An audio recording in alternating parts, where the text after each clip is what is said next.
Thanks. And we're now recording. So everyone, welcome to Workshop 6, Planning with A-Star.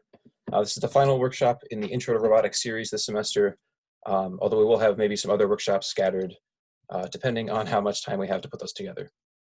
So what are we doing today? We're going to have 5 main topics. We're going to discuss planning by search, a general formulation for that, then specifically planning on a grid, what is one space that we could try to plan over, and then let's look into the A-star algorithm. Finally, some code examples of A-star and putting the things we've talked about into practice. And then there are a few exercises that you can implement extensions to the code to make it do better or more interesting things. We'll look into that later. For now, let's talk about planning by search. So there's a kind of just fundamental terminology we should define. What is an algorithm and what is an abstraction? An algorithm is some sort of problem-solving technique, typically written as a series of sequential steps. And this will be important because we want our code to be as general as possible so that you can reuse code for multiple problems and thus save development time and effort. And an abstraction is one way that we can make this easier, where we're going to remove or ignore as many details as possible of some problem, leaving only the key aspects in our final representation. The question naturally arises, which things do we ignore or do we keep? And this isn't always an easy thing to answer. And so let's take the example of exploring Denmark. I chose Denmark because my name, Bennett Hedegaard, is Danish. My ancestry is somewhat Danish. And out of all the countries in the world, perhaps if I'm mispronouncing Danish cities, it is the least offensive of the options. So, let's say we want to travel from one city to another in Denmark. We want the fastest possible path by road. And there are a number of things we can just immediately, there's no way we want to include these in our code. We don't care about the season of the year. Let's say we don't care about the gas in the car's tank or the pronunciation of city names or, the historical fun facts about Copenhagen. These things are not important to planning the task we have at hand. So what do we want to include? It's easier to think of what things you ignore, but which things you really need is, I think, still challenging. Without the ideas of this workshop, I do not know if I could easily come up with the answer. So let's try to think of some formulation. And this will be a helpful tool that you can write code to solve a problem using. So a formulation is some sort of formal mathematical model that's going to define what are the objects and what are the functions that are required for some algorithm. And then you can define algorithms that operate on the abstraction or on the formulation, regardless of the underlying problem. Obviously, this is all abstract. That's kind of the point. So what are some examples? For one, let's think of driving a car. Regardless of how good or bad driving I am, I don't need a different license to drive a Honda Pilot or a Lambo Aventador. Let's say I need 4-ish inputs. I need to be able to interact, starting, stopping the engine, some steering wheel, maybe right foot is on a gas and brake, and then some way to manual or easy button press, set the park, reverse, or drive. But there's a subtle point here that we're never told so much information about a car, radius of the turning radius, acceleration, wheel torque, vehicle mass, inertial model. It's a really interesting thing to realize how abstract human learning is. An even simpler case is writing. If I can hold a utensil in my hand and have some way to leave marks, I can typically find a way to write with something, whether it's a pencil, pen, any shape of any of those, as well as if you dip a water bottle in ink, you can probably write large letters with the corner of a water bottle, which is weird and abstract and very interesting about how humans actually learn things from the world. And this is the main point here. Generalized behaviors are central to how we operate in the world. And so writing general code in this way might be able to exploit this idea. So as a final piece of terminology, last workshop we mentioned agents. There's a distinction to be made between agents and rational agents. Agents are just something that acts with agency. So human, robot, whatever it is, making decisions, or it has choices. And then a rational agent is one that acts so as to achieve the best outcome, or if there's uncertainty, the best expected outcome. This is just a concept in AI that comes up and tends to be formalized at the beginning of such talks. And it's often useful in order to achieve, these best outcomes or best expected outcomes. Probably want to plan our actions in advance, not just move one step at a time and hope we get to the right place. I don't know. That's not a very useful way to live. There are paradigms of robotics which do that. They're often called behavioral paradigms, where you just sort of behave based on the immediate stimuli you see, drive forward until you see a wall and then don't drive forward. But it's fairly obvious that that's not going to get us to self-driving cars or very interesting behaviors, and so we'll want to make plans. And here's how you do so. This is a lot. We'll go over each of these things. but this is the general problem domain. So we're entering these 5 different mathematical objects. First, a set of states, S, which defines all ways the world could be.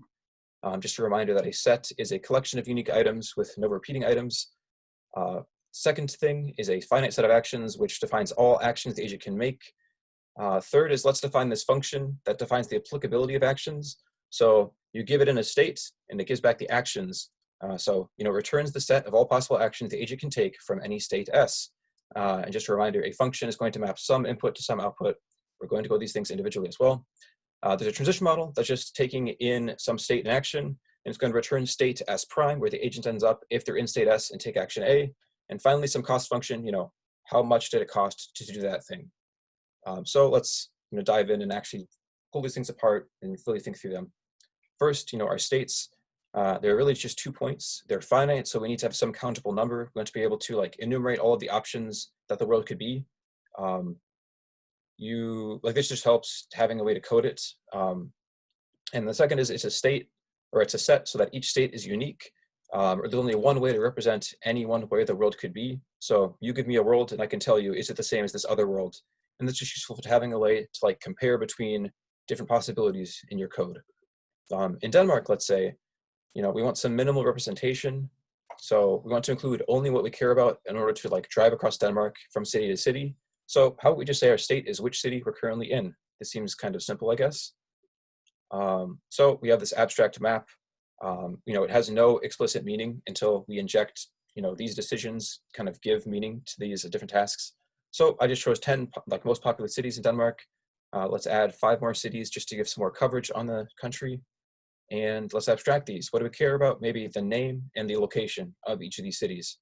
And this gives us a set of 15 states that are pretty clearly formally defined. We can make this a string. We can make each of these doubles. And that could be a state class if we wanted to code that up. Next up, what are our actions? So the actions are some finite set that defines all the actions the agent can make. An important point here is that at this stage in the formulation, we're only just defining the representation, and we'll later define where the actions can actually be applied and what the results of them actually is. But for now, just what is representation? And one idea is, because all of our states are cities, maybe an action is just drive to this other city. So there's Odense, Esbjerg, Copenhagen. Let's call those our actions. That's like a design principle. Does this somewhat make sense? Let's sanity check it. After we apply some action, will we end up in some defined state? And as we define them right now, yes, the action is go to the state, or go to the other state. So naturally, the actions seem somewhat sensible within the paradigm we're setting up. Next up, what can we do at any state? So this applicability function just tells us which actions are applicable where we are. So it's a function that takes in a state.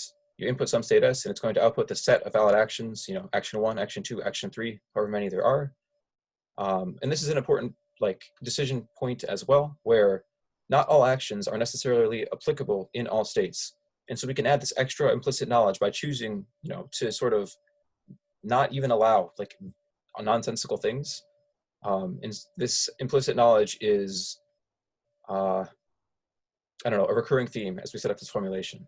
So for the road structure, obviously, if we're going to drive between cities, we need to obey roads.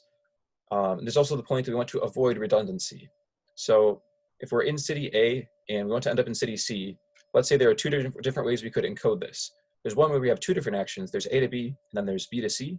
But then there's this other third action, or third, I guess there are possible actions within the applicability function where you could just drive directly from A to C, kind of having 3 different actions within your representation. And I propose that we do not want to include this third action because it's redundant. We can save computation time later by not having more options than we need. And again, this abstraction is our only chance to inject this real world knowledge of how the code will actually see the problem. So if we know that certain things are nonsensical, if we know that certain things are redundant, it's useful to cut these things out way before the code is running through them and needing to think more than it needs to. And these just, decisions computer scientists tend to end up making. For our representation here, let's just connect each of the little cities using, sort of roads that sort of match the map.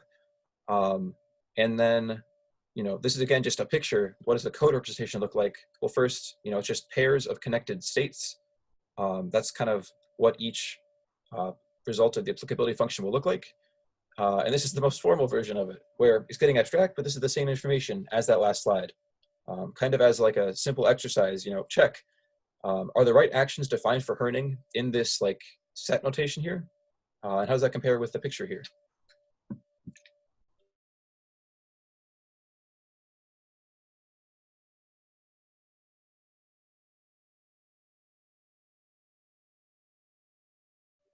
Hopefully you're able to find like, okay, the actions of herning over here are the stuff which they are, and these things match. Great. So like, it's not a fun thing to write this out, I can assure you, having written this slide, but like this representation does define what can we do at any of the states in Denmark. And you could put this to code again, because it's pretty clearly like maybe a list or a set representation. Next up, the transition function. I think this is like probably the most immediately clear thing of what it does once you see it, where it's going to return the results of some state in action. So you're in a state, you take some action, what's the result? I think that's, for once, self-explanatory maybe. There's this other idea that you can combine this past applicability function, which sort of told us like what can we do where, and you also have this new function which tells us where do we end up. So you can combine these two, and you could find all of the neighbors of some state, or all the states reachable in one action from a state. I propose this like thought pop problem of how could you find this set of all neighbors of state S using the functions we've defined. And thinking about this in terms of code is just like a useful thing. It's going to show up like in the workshop code itself. Like we have these two functions.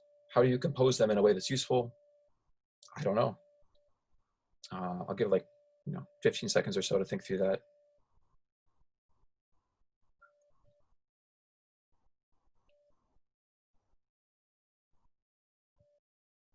Yeah. Hopefully you're coming up with something along these lines maybe, where again, we can write code whatever we want, but let's say there's some empty set neighbors for all the actions in the action set of state S. So, all the valid actions here, let's say neighbor is the result of, applying that action in the state, and then we're just going to throw that onto the list. And so we're going to build up this list of all the neighbors. This is pseudocode here. We brought this up last workshop as well, but you kind of notice I'm combining like Python notation with weird math notation with kind of stuff that just I'm making up. This kind of serves a broader point that pseudocode is not really written in any one programming language. It's just kind of a way to convey computational ideas. And although it is abstract, it is also hopefully like a convenient notation for expressing ideas and for expressing how algorithms actually get implemented. So that's why it looks like that. For the Denmark example, here is the title slides image. Let's say the resulting state of an action is just going to be a state that the action moves to. So the result of Copenhagen and Kogi, we're going to end up in Kogi. I guarantee it's not pronounced that way. And again, we love little subtle points, but we've already defined what the actions mean to ourselves. But this is the place where we actually say, like, what does the action literally do? Like, where do we end up once we apply the action? And those are separate things, and thinking through them separately helps, because first you just get the simple question, what representation is important? And then you actually ask like, what happens? Separating things as much as possible is called compartmentalization. And it's just another part of like making abstractions that make sense and are easy to think through. And then a subtle note of, let's be abstract for the sake of being abstract. The result of being in city 1 and going to city 2 equals city 2. That's the general form. And you could probably write code that instead of writing this out for every possibility, you write it something like this. It takes in the state and the action, it just returns the action. Like that's a simple function maybe to write. Finally, the cost function, again, hopefully it's pretty simple. We're going to define some cost for the agent to take an action in some state, and then we end up somewhere else. So, there's a one-to-one mapping between what were the possibilities for the transition function and what are the, little actions and results that could happen. So it's going to return some number that's a cost, and then it can also use any one of these inputs. It could, depend on, let's say we had a non-deterministic system, so we have a system that multiple possibilities are possible. Like if we have a robot and it's trying to drive 1 meter forward, that's the state and that's the action. It could end up in a number of places just because the world is noisy. So depending on, if this S prime changes, that's going to give us possibly different costs depending on the result. But you could also ignore all of these things and just give a constant cost as well, perhaps less exciting. Finally, Denmark, how do we put this into an actual example? So our actions moving from one city to another, we're trying to create some representation useful for fastest paths. And so why not just make the cost of an action, how fast it was, its time. I could look this up on Google Maps and fill in 21 rows of some table just for the spreadsheet or just for the slides, but I did not do this. You could hopefully understand why I did not. But the question that maybe you're thinking is like, well, if I'm going to look up these times and just store 21 answers, why don't I just store all the answers? And that's a valid question. Currently, I'd have to store 21 route times to look up this connectivity graph representation. There are 21 different actions here that we need to store because, like, for each of these, I can just store one cost and be intelligent about how I look up the action from Nakskov to Orense and vice versa. But we could just store all of the actions. If there are 15 cities and each one's going to go to one other city, there are like 210 actions, and that maybe it doesn't seem like that many. So let's think about why we don't want to do this and just store all the answers at once. There's this term called branching factor, which just describes like what is the branching of the state space. So branching factor is the average number of actions available from any state in the representation. Let's say we had 1,000 cities in our map, and let's say they're each connected to 8 because it's a bit larger of a map.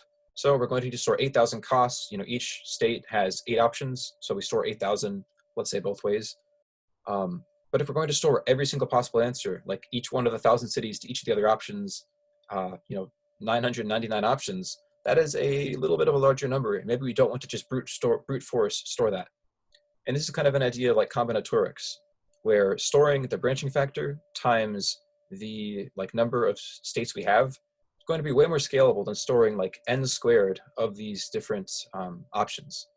We're not going to go into complex runtime notation here, but this is this kind of notation, this way of thinking is important in computer science because you want to make design decisions that will work if you have to scale the system to real world applications. So a lot of general stuff, but it is in the name. It is a general problem domain, and it requires these 5 things we've just talked about. As a brief understanding check, I'll also treat this as a little time for questions. Type them in the chat, ask them out loud. What do each of these things intuitively do, and why would that be useful? Hopefully at that point you can somewhat answer that. Give some time.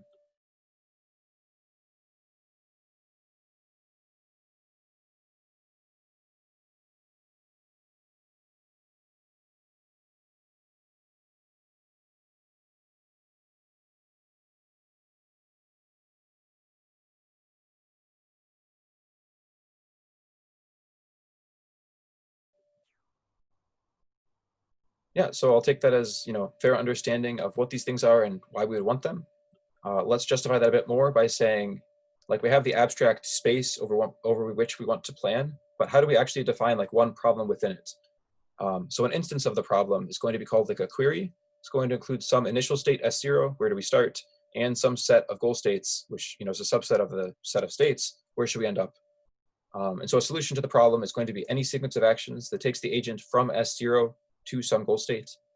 And that's really the final piece of how we would actually define a particular instance of the problem. So this brings us to the idea of search. We've set up the space, and searching over it turns out to be the main way we tackle problems. So here's an idea. We have some state, and we know where we start. We can find the valid actions using the function we've said we defined. We have the actions of where we can go next. We could then calculate what is the result of each of those states or each of those actions and keep those as options. Okay, find the valid actions from any of those new states, and then find the result of those actions, or a new set of where we end up. So it's just a repeating pattern of we have some state, where can we go? What's the result of each of those? Pick one of those. We have some state, where do we go? Pick some actions, repeat. And as it turns out, Professor Ferguson is very excited by this. We've uncovered this universal problem-solving algorithm. What could go wrong? And it turns out there are 2 ways that you could do this in practice. So you're expanding the state neighbors, picking one, and then repeating, but you could do it in 2 different ways. There's breadth first search, which is going to always explore the earliest uncovered node at any moment. And there's depth first search, which is always going to explore the latest uncovered node or unexplored node that we've discovered. Here is a, yeah, GIF does work. So let it play once or twice. If so, with breadth first search, we were here. We expanded. We had these three in our set of options.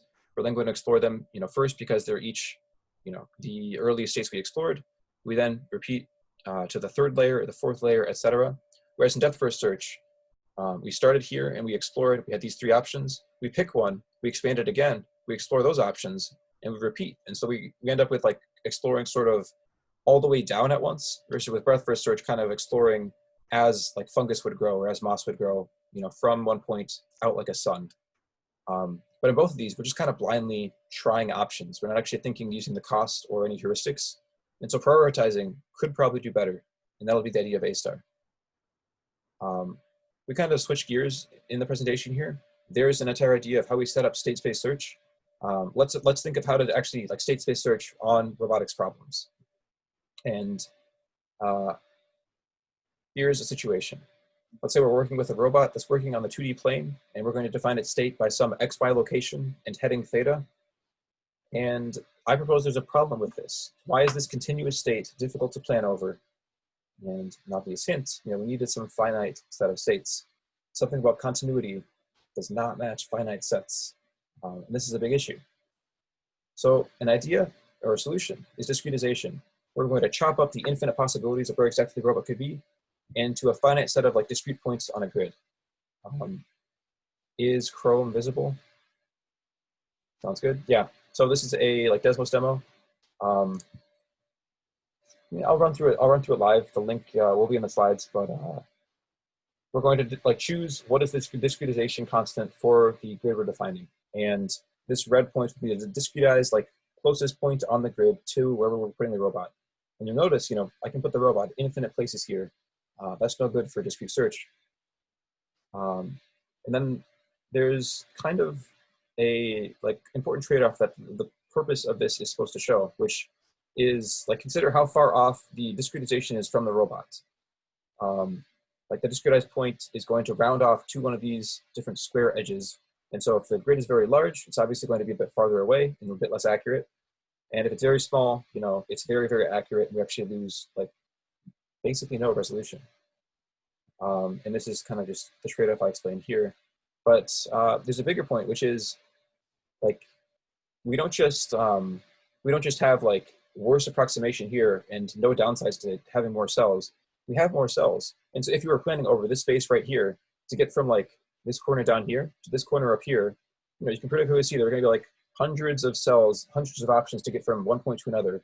And the search maybe takes way longer. But if you have a massive grid, kind of nice because you only have to plan over 8 things on screen here. And this trade-off, it's not 8 things on screen or 1,000 things on screen, but it's a massive trade-off that ends up showing up in robotics a ton, where the accurate approximation and the runtime is constantly competing with each other. And it often takes experimentation to really find out what things work and what things don't. And so approximation accuracy and runtime, there's no clear answer, obviously, but these are, again, a design decision people think through quite often. I'm going to fix the Zoom window here. Okay. So what are our actions in this space we're setting up? We said the states were going to be these points on a grid. And you can define 2 to the k connectivity, where you allow movement to the nearest 2 to the k neighbors of the current state. So if k is 2, it's 2 to the 2 or 4. So you allow the 4 nearest neighbors, or up, down, left, right. K equals 3, you can see it, it's just going to add diagonals. And at each upping of k, you kind of just add more and more slanty diagonals. So if you had k equals 6, you can have actions which are very, very long. But this is a way more elegant way of expressing, going 5 up or whatever and 3 over. That's one action versus it would be 8 in a simpler representation. And so you can you can have a more expressive state space, but it also has more options at any step, so it could be slower. Again, trade-offs. So for the rest of the problem domain, it's kind of falls out of those options, where the transition model is just going to move to whatever the other node was. The cost function is just the distance we traveled, the initial state, whatever state we discretize the robot towards at a particular time step, and our goal, wherever you want. Again, maybe you discretized it onto the grid. I should just mention like one other piece of notation. I didn't put it in the slides, but you can think of each of these like illustrations kind of as a control set or a set of a neighbors set where given like the center of any of these images, these arrows are sort of showing what are the options, what are the neighbors at any moment. And this representation shows up in trajectory planning a lot, but instead of just like point to point, it's like clear arcs that could actually be driven along. And so like if the robot's facing forward, but you can drive straight forward, you can turn slightly, you can turn sharply.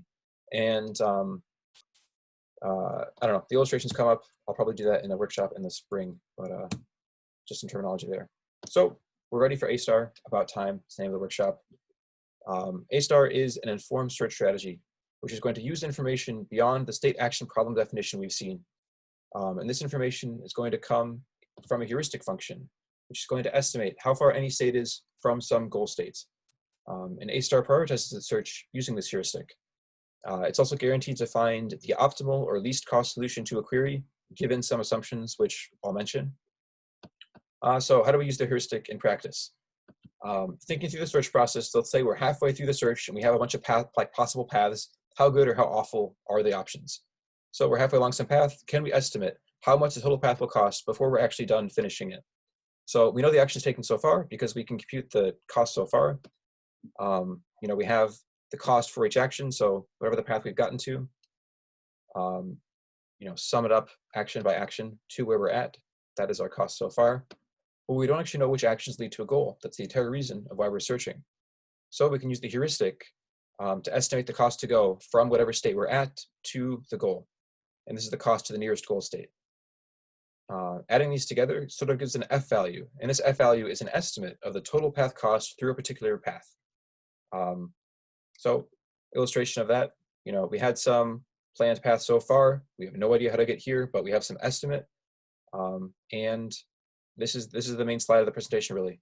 We combine the cost so far with the cost left. We have the cost so far because of the formal model we set up. We have the cost left because we wrote a heuristic that estimates, how crappy is it to be in any place. And ta-da, A*. So how do we put this together and build this for real? There's a data structure that we're going to call a node. And those just organize all the pieces that make that idea a reality.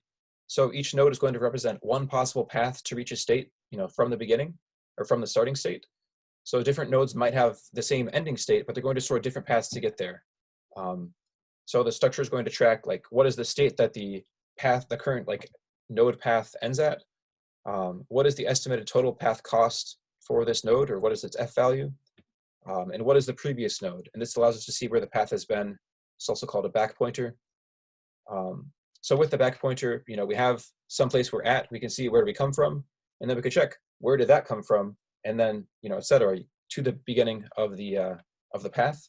And so you don't need to store the entire path in each node. You can just store where did I come from at each step, and that gets you there through pointers. Final data structure, I swear, are the open and closed lists.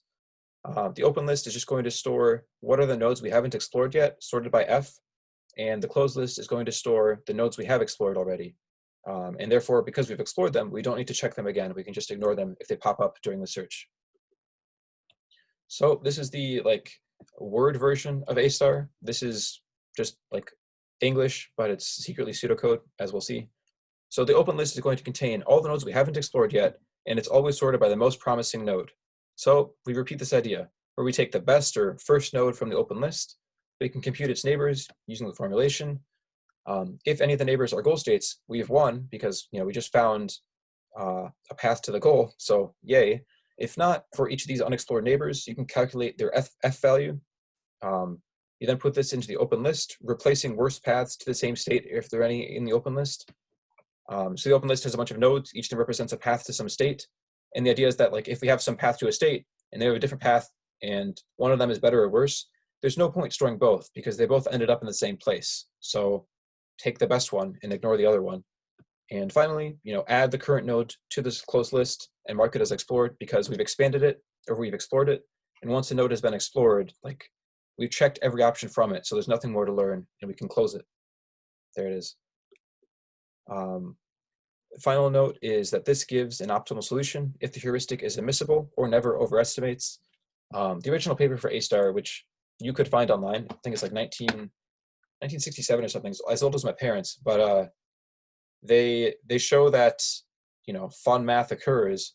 The solutions will be optimal given the search space if the heuristic never overestimates or is never giving like a path of disadvantage or a worse cost than actually ends up being true of it. Finally, we have like just A-star itself. This is the pseudocode, so it says what the last slide said, just put into a format that you could actually code up. We initialize the like open set as, you know, the stuff we're going to explore next. First, it's just, you know, the first state. The closed set starts empty. As long as there are still states to explore, or the open set is not empty, pop the best thing from the open list, call it current. If that's in the goal set, we won, return some backtrack function of that node. Otherwise, let's close the node and explore all of its neighbors. So for all the next nodes in the neighbor function of the current node, if this like new neighbor that we're exploring is already closed, like ignore it, continue. This jumps back to the top of the for loop and we just continue on. Otherwise, you know, we care about this one. Let's see what it does. Its G value is going to be the current node's G value plus whatever the extra cost was to get from the current node to the current neighbor. That gives us like the cost so far up to this next node. The F value is then just that plus the heuristic of the next node. And we can store the previous like back pointer just as, you know, where we came from. And we push it onto the open list. That's it. This loops over and over. And so for each node, we go over all the neighbors, we do this process, and we'll end up with, you know, better and better versions on top of the open list. If this ever does end up as empty, the while loop would end, and we jumped down here and we failed.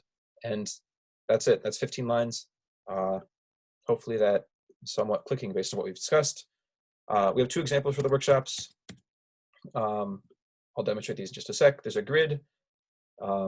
There are a set of like cells in a grid. So those are the states. You know, we can be in any one of the cells. The actions are moving to one of the cells. Is 4 connected right now.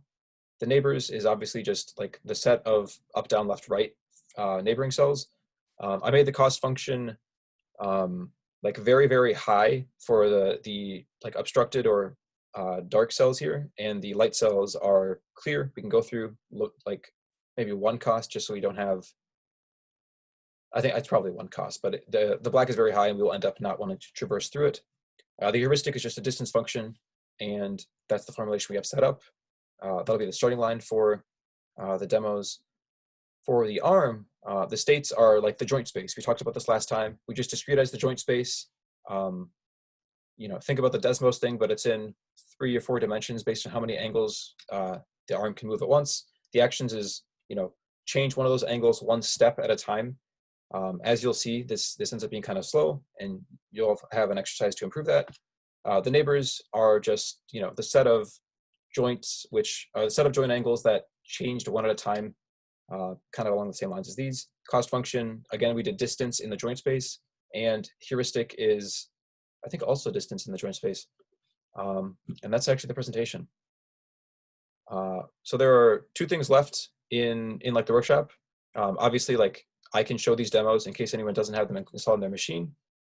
And there is also you know, exercises to extend these demos. So first, let's look at like how do you run those things.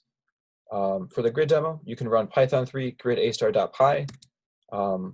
I coded this up so that there are just instructions in the window. We probably don't want full screen here so that it can jump up next to it. So Python 3 grid astar.py. It brings up this Pygame window, which is just like a way to make sort of games in Python. So choose a starting point. Let's choose one, and choose any number of goal points. I'm going to try right here, and we'll see what happens. It, you know, does stuff. So this one failed, and you might be able to see why. Like it can't make kitty corner connections right now because it's on a 4 connected grid. So that's unfortunate. Just to prove that it does work, if it can't reach it, we're down here, and it does things. I made it so that like each step of A-star delays some amount so humans can actually perceive it, but obviously the code could do this way faster than we could see. Just like a, I don't know, a note about how people have to slow down code so people can see the code. It's wild, computer science, really. So Second idea is Python 3 arm, I think it's a*.py, and this will pull up the arm demo, which kind of does that planning over the arm space, hypothetically the final challenge of the workshop series. So we had the arm, forward kinematics was discussed last workshop, so we had a way to map the joint angles to the configuration space. So let's try to plan here. And it's gonna be really slow because it's changing one joint angle at a time, a tiny amount based on how Sam set it up. And step by step, that takes a while because there are a lot of possible joint angles to change. So let's actually just choose an easier challenge. You'll notice both of these examples are kind of shitty. They had examples that fail. That's kind of the point. Once we talk about the exercises, you'll see we have some ways that you can extend these things to make them better, because otherwise the workshop would just be done and you have no reason to write the code. So for this one, it's really easy to angle one joint at a time, and so this one actually makes it so we can see, it traverses the joint space, and it is slow to do so because it's doing tiny steps at a time, but it does end up making it there. So hooray, we can plan over a very limited state space for the arm. So there's that. So you'll notice both these examples, they have problems. Let's think about why we left problems there. There are three sort of exercises we proposed, and these will actually address these problems. The first isn't really an exercise, it's just by the way you could do this, where we actually implemented a*, starting on line 178 of the general a*.py function or file. So there are comments line by line that connected to the pseudocode in the slides. So you could check that out if you want to see what does it look like in Python in practice. And I think it's pretty informative because it connects the formal ideas with the English explanation, and then the pseudocode, and then finally the Python, all of it coming from the same vein of thought. And then there are two things you can implement yourself, where the grid a* demo right now is on a 4-connected grid. You can make it an 8-connected grid so that it will jump over corners that it can't quite otherwise pass. So to do this, there's a function called actions8 on line 115. You can test your implementation by changing a certain line to call this function instead of the actions4 function. And then you rerun the file and it will do better. You can look at the actions4 function for an idea of what the format is for the actions that we're using. Basically, it's a list of grid offsets. Finally, for the neighbors function on the arm, we can do better than the one angle changing at a time. So currently it considers all states that have one angle change by one discretization step, and you want to combine this list of neighbors with one returned by expand to 2n as well. And that's going to give all states with two angles change by one step. So adding these more complex actions will make the a* run significantly faster, still not insanely fast, but such is Python. And it's going to be both faster and use fewer actions overall. So a hint here is that line 108 calls this function, and expanding or calling this other function in a similar way and concatenating the lists is the idea. Keywords being really these three. Of course, all this stuff can be improved. I list a bunch of things, but that's not what the point of the workshop. But that's the idea here. As a final thing, I'll go in and just show these files. It should be, yeah, it is recent. So here's the arm a*.py file. This is the one where you'd want to improve from a single discretization step changing at once to 2. So what are we doing right now in the neighbors function? We're basically getting a list of expansions by expanding one neighbors of the current state, and then we just we build up some lists that are checking which ones are valid, which ones are not having the arm collide with stuff, and then we return that list. So really we called this function and then we processed it in some way. There's also this other function that we're not calling, which is already handily written for us. So you want to call this in some way, combine it with this list, and this should end up returning a better set of actions for the arm, and from there the arm will plan more quickly and more efficiently as well. More efficient in terms of